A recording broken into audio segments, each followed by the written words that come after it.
Ya, pemirsa, selamat menunaikan ibadah sholat subuh untuk Anda yang berada di wilayah DKI Jakarta dan sekitarnya. Kita ke informasi berikutnya, pemirsa. Selama di kota suci Mekah, jemaah calon haji Indonesia mendapatkan layanan transportasi yang digunakan untuk mobilisasi dan juga dari hotel ke Masjidil Haram menggunakan bus sholawat atau bus sholat 5 waktu. Bus sholawat itu merupakan transportasi yang disediakan pemerintah Indonesia untuk jemaah calon haji.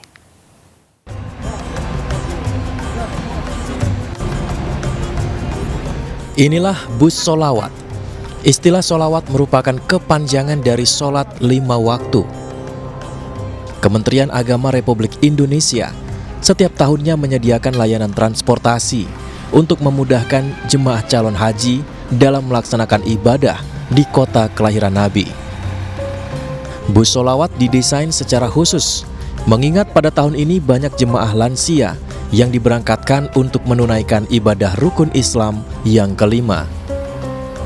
Di dalam bus sholawat tersedia fasilitas ramah lansia, seperti jalur untuk menaikkan kursi roda, handle grip, palu pemukul kaca, hingga port USB. Hebatnya lagi, bus ini beroperasi selama 24 jam, dan tentunya gratis tanpa dipungut biaya. Rute bus ini mencakup semua wilayah hotel atau pemondokan jemaah Indonesia untuk menuju terminal yang ada di sekitaran Masjidil Haram, seperti misalnya Terminal Sip Amir dan Terminal Bus Jiyad.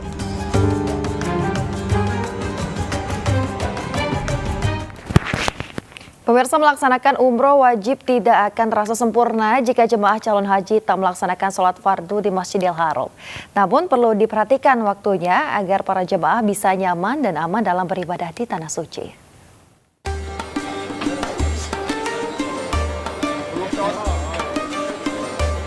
Di saat menunggu untuk melaksanakan ibadah wukuf di Arafah, mabit di Musdalifah dan lempar jumroh di Mina, jemaah calon haji berada di kota Mekah untuk menunaikan ibadah umroh wajib. Tetapi bukan berarti mengabaikan ibadah sholat fardu di Masjidil Haram, tak terkecuali jemaah calon haji lansia. Namun ada himbauan dari petugas penanganan krisis dan pertolongan pertama pada jemaah haji yang berada di sektor khusus Masjidil Haram. Untuk menghindari waktu rawan di siang hari, di mana suhu mencapai 42 bahkan sampai 45 derajat Celcius. Saya menghimbau kepada para jamaah untuk agar dapat datang ke Masjidil Haram pada jam-jam setelah habis subuh.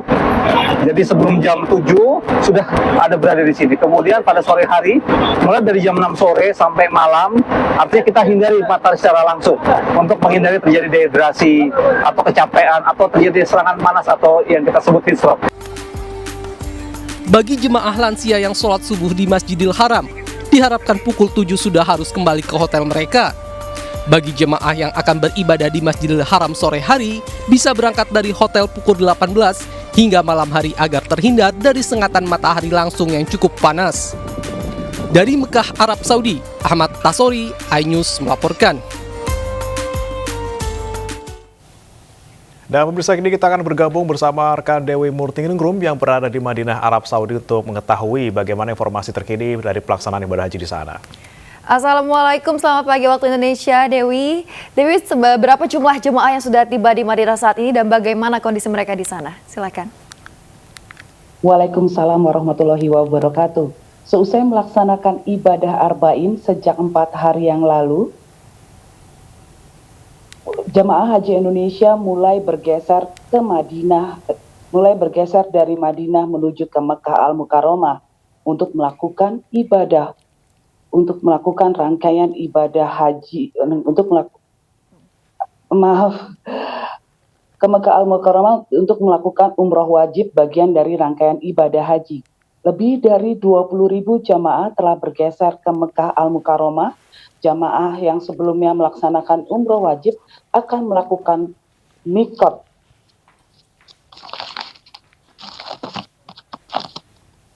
Mikot yang dilakukan di Masjid Dzulaifah ini menjadi mikot makani atau batas tempat memulai ibadah umroh dan haji untuk berikhram. Para jamaah yang sebelumnya bergeser ke Mekah, mereka kebanyakan melakukan ibadah mikot di mikot makani di Bir Ali selama 30 menit. Mikot makani dilakukan selama 30 menit menurut PPHI cukup untuk dilakukan karena mikot di Bir Ali dilakukan sudah melakukan ibadah sholat sunnah dan untuk niat wukuf, untuk niat berikhram di Masjid Bir Ali, begitu Bre. Ya, Dewi, kan di sana sekarang katanya sengatan panas sangat menjadi ancaman dan juga mungkin penghalang bagi jemaah di sana. Ini bagaimana kondisi para jemaah, khususnya untuk Dewi sendiri saat ini, bagaimana kondisi tubuhnya dan kira-kira apa sih yang harus diperhatikan jemaah untuk bisa terhindar dari sengatan panas? Oke, kebetulan di Madinah tidak sepanas seperti di Mekah Al-Mukarramah, karena di Madinah suhu tertinggi bisa mencapai 43 derajat Celcius pada waktu siang hari. Nah, pada saat waktu siang hari jangan lupa kita selalu untuk menggunakan pelindung diri seperti topi, sunglasses, dan juga pelindung seperti sunblock dan sunscreen, begitu Bre. Baik, terima kasih banyak Dewi. Untuk minum air putih yang banyak ya, karena di sini udaranya sangat kering gitu. Oke, baik. Terima kasih banyak Dewi melaporkan langsung dari Madinah, Arab Saudi. Selamat bertugas kembali dan salam sehat. Ya, untung saja di Madinah nggak terlalu panas yang pernah ada di Betul. Mekah. Tapi tetap harus jaga kesehatan dan juga kondisi di sana. Kondisi fisik harus diutamakan ya bagaimana ya, Betul. agar untuk pelaksanaan ibadah juga dapat berjalan lancar, tidak Ya. sakit di sana, Betul. dan bisa khusyuk beribadahnya ya. Betul sekali. Nah, tadi kan cerita dari Dewi, sekarang kita juga menuju ke cerita lain pemirsa saat ibadah haji. Ini salah satunya datang dari Abah Juhani, jemaah calon haji asal Majalengka, Jawa Barat yang viral di media sosial karena minta turun dari pesawat. Ya, lansia 95 tahun itu minta turun karena teringat belum memberi makan ayamnya di rumah.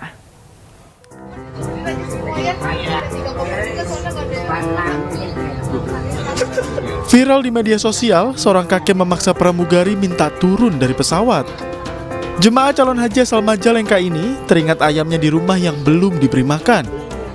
Namun sekarang lansia 95 tahun ini sudah sampai di Madinah, Arab Saudi untuk mengikuti rangkaian ibadah haji. Karena usianya yang sudah mendekati 1 abad, Abah Juhani sempat alami demensia atau penurunan daya ingat. Betulnya Bapak ini sudah termasuk demensia karena usianya lebih dari 60 tahun dan sempat mengalami penurunan hilang ingatan. Saat kondisi di pesawat itu beliau ingin turun, tapi alhamdulillah sudah diberikan obat penenang. Kemarin sudah kami konsulkan juga dengan spesialis jiwa di KKHI, dinyatakan diagnosis demensia dan mendapatkan obat penenang. Saat ini Abah Juhani semakin membaik dan mulai tenang meski jauh dari keluarga serta hewan peliharaannya. Sehingga petugas dan sesama calon jemaah haji bisa bersenda gurau di ruangan hotel. Meski tidak ingat peristiwa di pesawat, Abah Juhani ternyata masih mampu menyanyikan lagu berbahasa Jepang.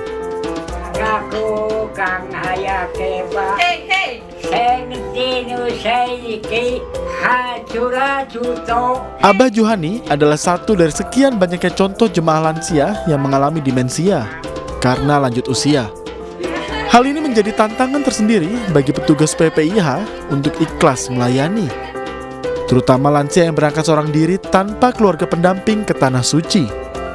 Dari Madinah, Arab Saudi, Dewi Murtiningrum, iNews melaporkan.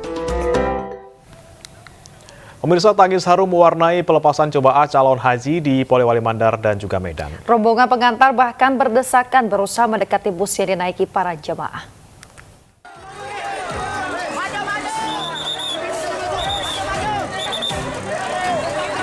Aksi saling dorong dan berdesakan terjadi di tribun lapangan Pancasila PK Bata, Polewali Mandar, Sulawesi Barat, Minggu sore. Rombongan pengantar ini berebut mendekati bus yang dinaiki jemaah calon haji.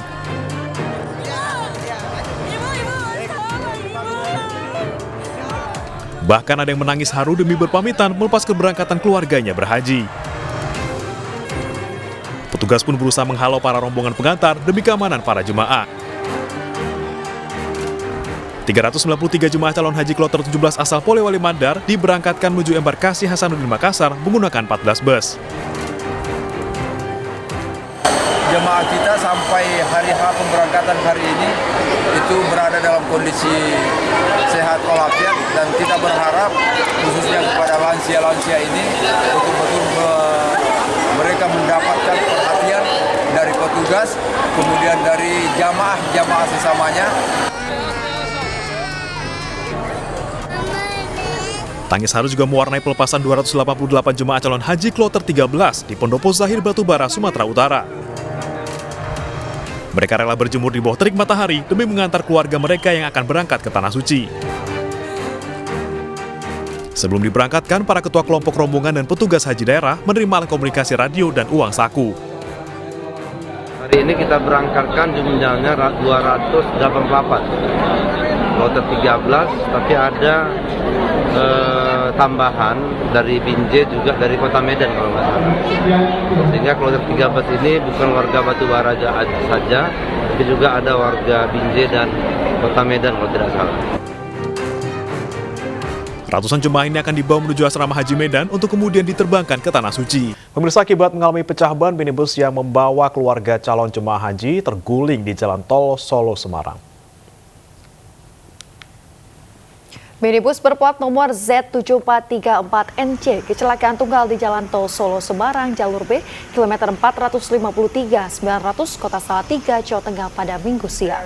Penyebab kecelakaan akibat ban belakang sebelah kiri pecah dan juga ban ini membuat mobil oleng, kehilangan kendali dan juga terguling. 8 penumpang minibus yang hendak pulang dari asrama haji Boyolali mengalami luka-luka. Seluruh korban masih dalam penanganan tim medis Rumah Sakit Atin Bawen.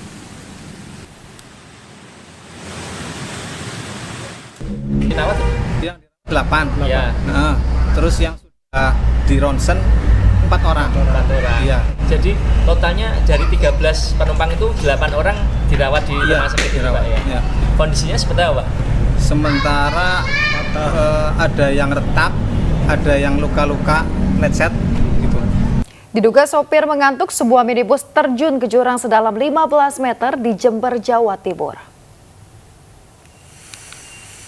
Dari video amatir warga, tampak kondisi minibus yang masuk ke jurang di kawasan Gunung Gumitir ini ringsek di sejumlah bagian. Kecelakaan tunggal ini diduga akibat sopir minibus yang mengantuk saat berkendara dari arah Jember menuju ke Banyuwangi. Beruntung sopir minibus bernama Faris warga Kecamatan Ambulu, Jember hanya mengalami luka ringan setelah terjun ke jurang sedalam 15 meter. Pasca kecelakaan, evakuasi mobil belum dapat dilakukan karena dalamnya jurang. Kecelakaan ini masih dalam penanganan jajaran Polsek Silo.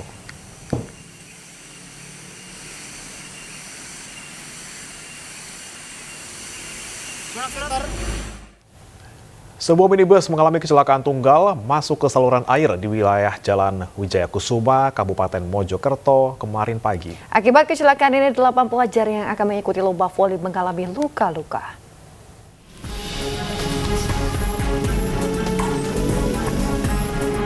Sebuah minibus angkut pelajar masuk ke saluran air di Jalan Wijaya Kusuma, Kecamatan Soko, Kabupaten Mojokerto, Jawa Timur.